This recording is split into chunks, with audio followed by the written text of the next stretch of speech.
to discuss burnout in our profession. So before we get started, please note that we will be recording this session. So please, keep that in mind.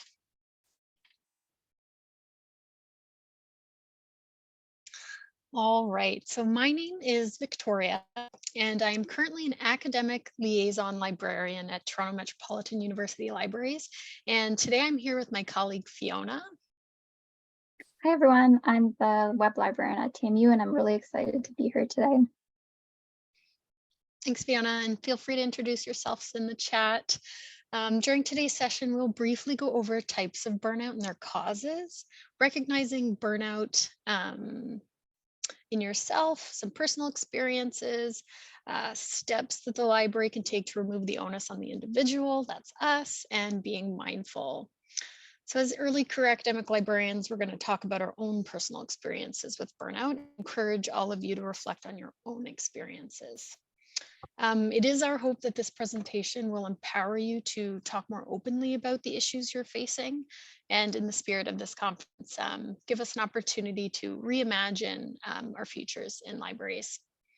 Okay, so I think it comes as no surprise to any of us that library and information folks are facing burnout in greater numbers and severity as a result of greater workloads, inadequate support, and a constantly changing environment created by the pandemic. So for types of burnout, I'm not a health professional, but we can look at the data from health professionals to help us contextualize what is happening in libraries. So according to a 2022 report by Mental Health Research Canada, anxiety and exhaustion of workers are at an all-time high, and at least 1 in 3 Canadian workers has experienced burnout. So that's at least 1 in 3, that's quite high. The causes of burnout and its effective strategies for combating it was the subject of a recent panel discussion held by Toronto Metropolitan University. And they defined burnout as, quote, a state of mental, emotional, and physical exhaustion caused by excessive or prolonged stress. And how over time burnout can lead to things like disengagement, a sense of hopelessness, and serious depression. So during the session hosted by TMU, panelists categorized 3 common types of burnout. So as you can see on the slides, there's overload burnout, under-challenged burnout, and neglect burnout. So overload burnout, that occurs when individuals begin to overlook their own needs in order to fulfill work demands. I see this in every one of my coworkers, even when they try not to, and I saw it get so much worse during the pandemic. The second one that was mentioned was under-challenged burnout. So this happens when individuals aren't given proper opportunities to develop their skill sets and become disengaged. And thirdly, the last one was neglect burnout, which manifests when individuals find it difficult to keep up with the demands in an environment that has little structure or guidance. So maybe they stop trying or give up on their tasks. So please feel free to name the type of burnout that you've experienced in the chat. Okay, so conditions that cause burnout.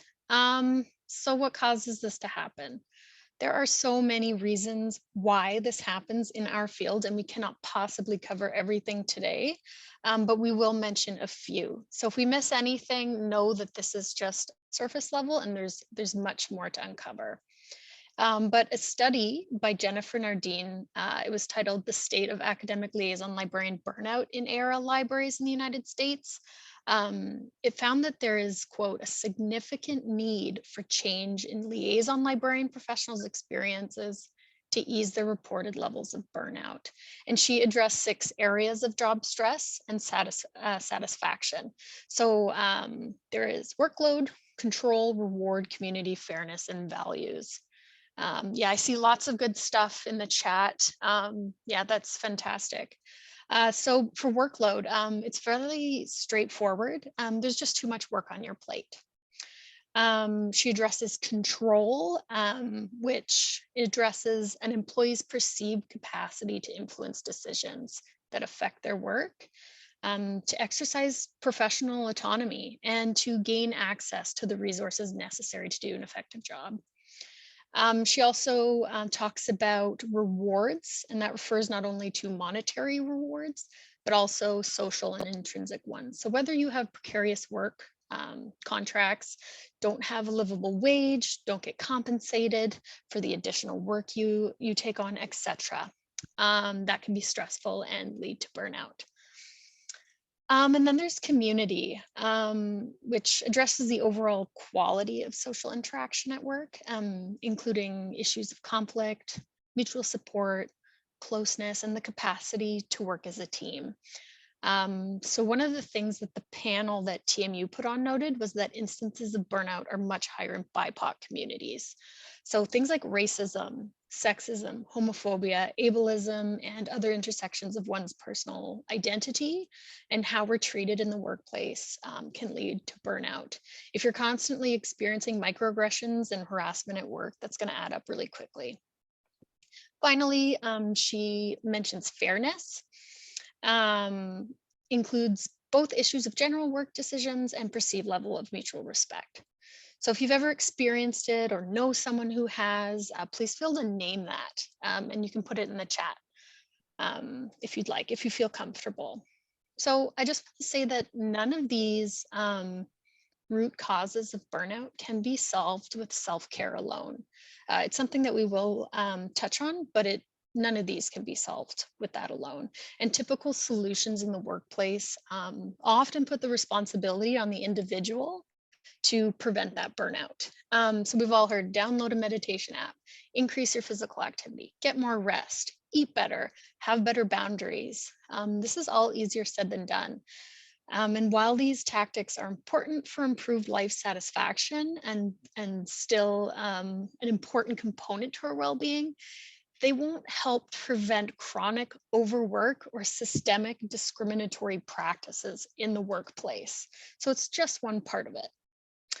And with that being said, I'm going to hand it over to Fiona to discuss burnout in specifically academic librarians. Thanks, Victoria. I just want to make sure you can all still see the slides because it's not showing me then. You can see it. I think we're good. Okay, I'm going to see if we're still good with the slides. Yeah, like as Victoria mentioned, it probably doesn't come as a surprise that burnout is so high. Oh, you can't see the slides. Victoria, can you see the slides? Yep, I can see your slides. Oh, okay. Well, if more people are having this issue, let me know. Okay, so I'll just continue. Oh, you can't see them either. I might just stop the share real quick and reshare. Sorry about that. Share screen. Okay, so resharing the slides there. So it should be on the Burnout in the Academic Librarian screen. So a study, a 2020 study by Wood et al. Surveyed 1,628 academic librarians in the US. And the study found that the work-related burnout score was 49.6 out of 100 on the Copenhagen Burnout Inventory, CBI. So this score shows that almost 50% of academic librarians experience work-related burnout at the time of Wood's study. When CBI was first developed in 2005 by Christensen et al., the average work-related burnout score was 33, and the highest was among midwives at 43.5. And any difference of 5 points is especially significant according to Christensen, and librarians are scoring 6.1 points higher than the highest score. Wood found that there were greater differences in burnout based on gender than age or years in the field. Female participants between the ages of 35 to 44 experienced the greatest levels of burnout from their jobs. And the score was especially high amongst non-binary folks. However, these results require further study as there were not enough non-binary participants to get an accurate portrayal of this. So the term burnout itself has been around for quite some time.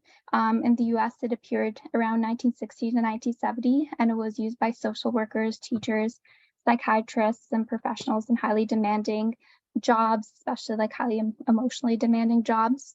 The World Health Organization began to more formally recognize burnout in May 2018, and it appeared in the 11th revision of the International Classification of Diseases, ICD-11, as an occupational phenomenon. The last 3 years have seen a greater number of discussions around burnout as the pandemic has changed the way we work and really blurred the lines between home life and work life, as well as created additional stressors in our job. I did a really quick search in ProQuest, and it showed that from the last 50 years, between 1970 to 2020, almost 52,000 articles were published on burnout and Library or Librarians. So that averaged about to 1,000 titles a year. And then the past 3 years, so from 2020 to 2023, it's seen 19,703 titles with these keywords, which averages to 6,500 a year.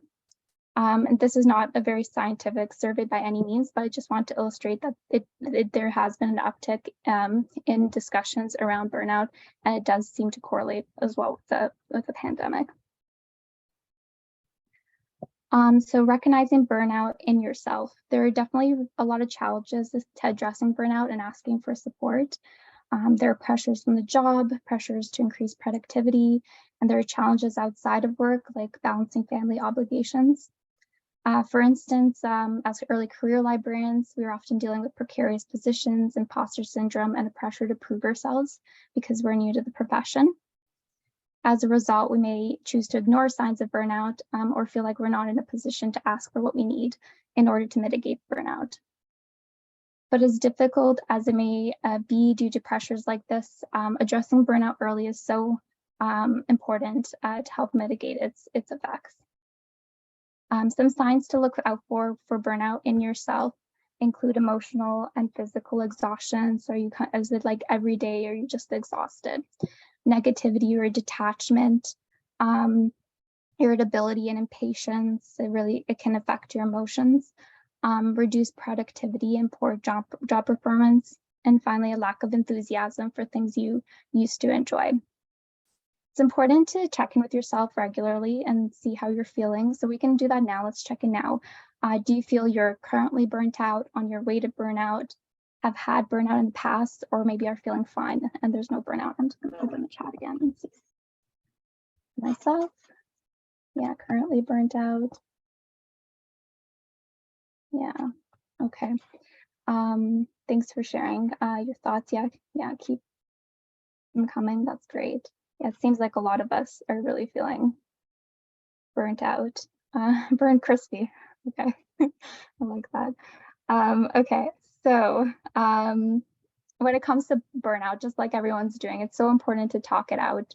Speak to your friends, family, colleagues, or professionals about how you're feeling. This really helps to break down the barriers and destigmatize burnout, and it can help you connect with others who may be feeling the same way. Just go to the next slide. Okay, so in an effort to open our communication and talk about burnout, feel free to share specific experiences or in responses in the chat if you feel comfortable, and we're going to share some of ours. So for myself, Victoria talked about like the different types of burnout, and one of them types of burnout she talked about was under challenge burnout. And early on, kind of in my career, when I just graduated, I was in a lot of like customer service roles. And I found in those jobs, I was just expected to wait for the customer to come to me. But during those in between lull times, I wasn't doing anything else. So I was starting to notice that I was really tired and stressed after coming home, and I didn't really understand why, because it seemed like I wasn't doing that much, and why would I be so tired and stressed if I'm not actually like working super hard or anything like that? Or I mean, it was hard work. It was definitely very hard work. But when I heard about under challenge burnout, I was just like, oh, that totally makes sense. Because I wasn't being very challenged in my job, and it became difficult to care about the job because of this, and because I was being challenged, but I also wasn't learning necessarily or progressing. So I lost my enthusiasm for it. So I think learning opportunities at work are so important, so long as they don't add to your source of stress and contribute to work overload, burnout. So I'm just going to pass it on to Victoria to share her experience with burnout. Thanks, Fiona. And I just wanted to acknowledge everyone in the chat. Thank you so much for sharing. There's a lot of good conversation going on in there. People have noted, what about library workers that are not librarians? Someone said they work in a public library. Burnout's happening across the field at every level. So just because, one study might use the term librarians doesn't mean that this is not applicable to that. So thank you for those comments and sharing that. We all have a story to tell about burnout, if it's ourselves or someone we care deeply about. So it's important to have these conversations. I experienced burnout at a previous job, and unfortunately I left that organization. This is not to say that leaving is the answer. Everyone has their own individual experiences that make their situation unique. So in this previous job, there was a significant amount of violence for patrons and against staff in the workplace, with little space to talk about it or manage the stress that came along with it. So thankfully, I was very close to some of my coworkers, and we were able to talk about what was happening to us. But ultimately, therapy and self-care only went so far and can only go so far for us. So institutions must take responsibility when it comes to burnout, because it cannot solely fall on us as individuals. So now in my new role, I find myself once again wanting to prove myself, even after going through overload burnout. But I was quickly reminded that I don't have to prove myself because I already have. So we have already put in so much work to get where we are.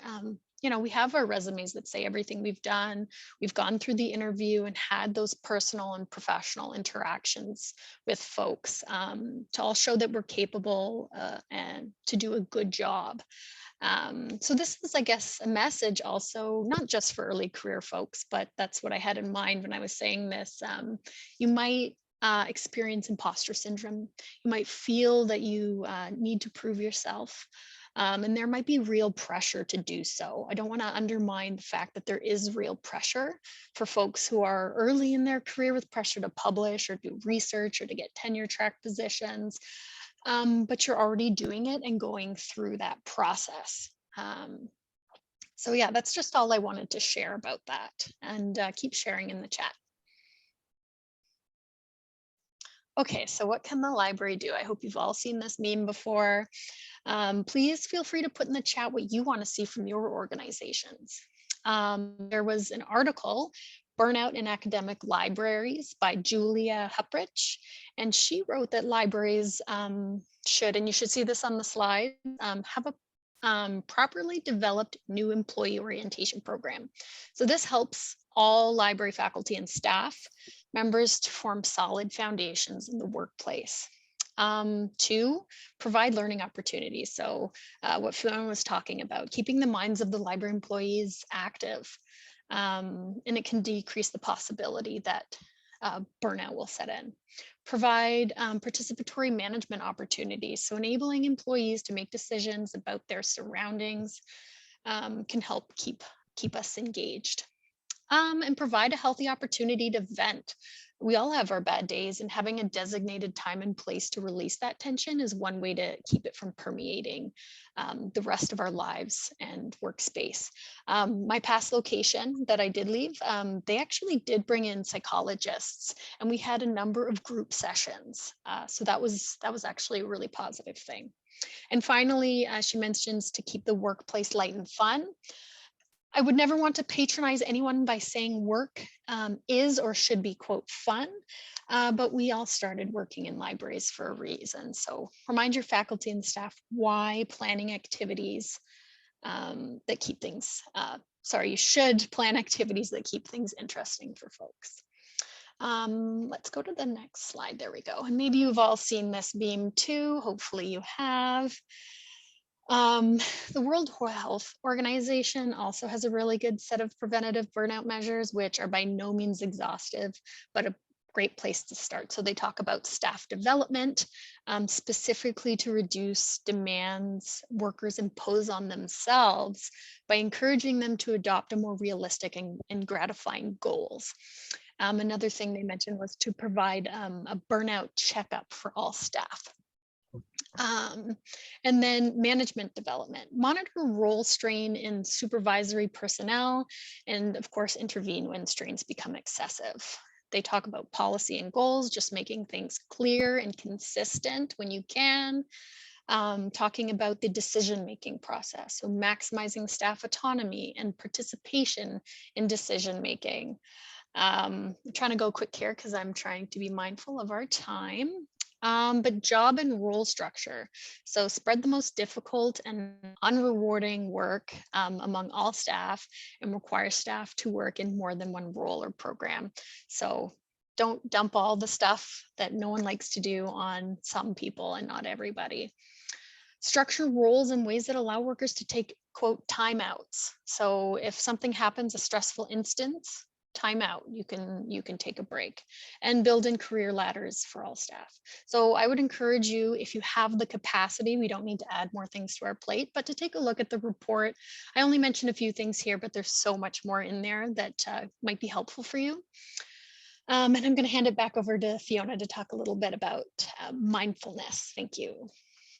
Thanks, Victoria, and thanks so much everyone who are sharing things in the chat. I've been trying to like them and include emojis. We're going to switch gears and talk a little bit about mindfulness.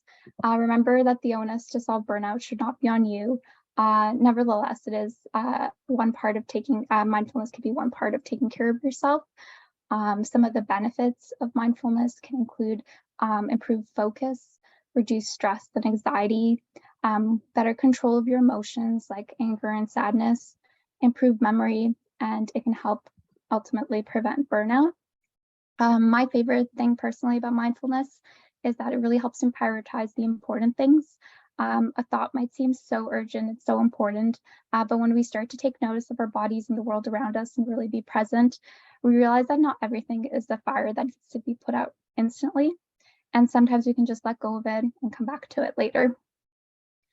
So some mindfulness activities, I have included some exercises here. You can do a body scan meditation, which just means that you can scan your body from head to toe, noticing how each part feels, but observing it and not trying to change anything. While you're out and about, you can do a walking meditation. So just take notice during this meditation on the act of walking. Focus on how your feet feel as they hit the ground, how your body moves when you're taking the steps, and notice everything kind of happening around you too. Mindful breathing, you want to just take some really deep breaths in through your nose, out through your mouth, in through your nose, out through your mouth. And then eventually you'll close your eyes and start to really notice your breathing, how it's moving in the body. Even count your breaths to a count of 10. And then once you've counted, go back to 1 and start over again. Mindful observation is so nice to do outside, or even if you sit by a window, just take a moment to notice what you see. And you want to notice even deeper. Like, you don't want to just say, oh, I see a tree. You want to look really deep at what you're seeing. You want to notice the shapes, the colors, how it moves, and just really get lost in those details. 5 senses meditation is exactly what it sounds like. You want to notice what you see, hear, smell, taste, and feel. Finally, 5 deep breaths can help you in moments where you're feeling overwhelmed and just need to ground yourself. Or sometimes I just love to do this actually in the morning when I first wake up. So you want to just sit comfortably, take a deep breath through your nose, hold it, then let it out through your mouth, hold it again, and just repeat. So it's really important during mindfulness and meditation to not be so hard on yourself as well.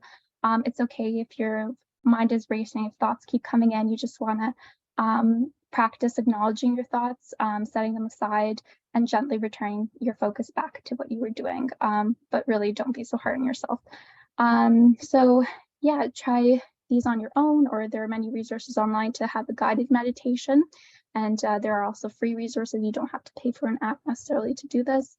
And then there's hobbies. Hobbies are such a great way to introduce mindfulness into your lives. Drawing, painting, or coloring, hiking or jogging, especially in nature, is so good for you. Cooking may feel like a chore, but I once got lost in the practice of just like picking lentils, like picking rocks and stuff out of lentils, and it was the most meditative I've been in a while, and mindful.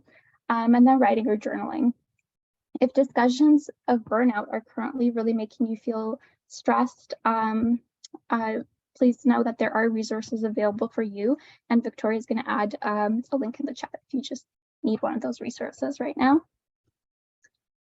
Then yeah, we're done. So yeah, thanks everyone so much for joining us. Yeah, thanks, Fiona. I hope you feel seen in everything that you do, in every role that you're in. I hope you feel empowered to take a moment. Thank you, everyone. I did my best to kind of respond to things in the chat. I know we went a couple minutes over time and you need time to get to your next session, but always feel free to email us. Our email's on the next slide. These slides, you should get them with the conference, but if not, always feel free to email us too. Thank you all so much. We also have some suggested readings, which we didn't get to, but I'll put a link to the chat for some of them. Thanks, folks. thanks everyone.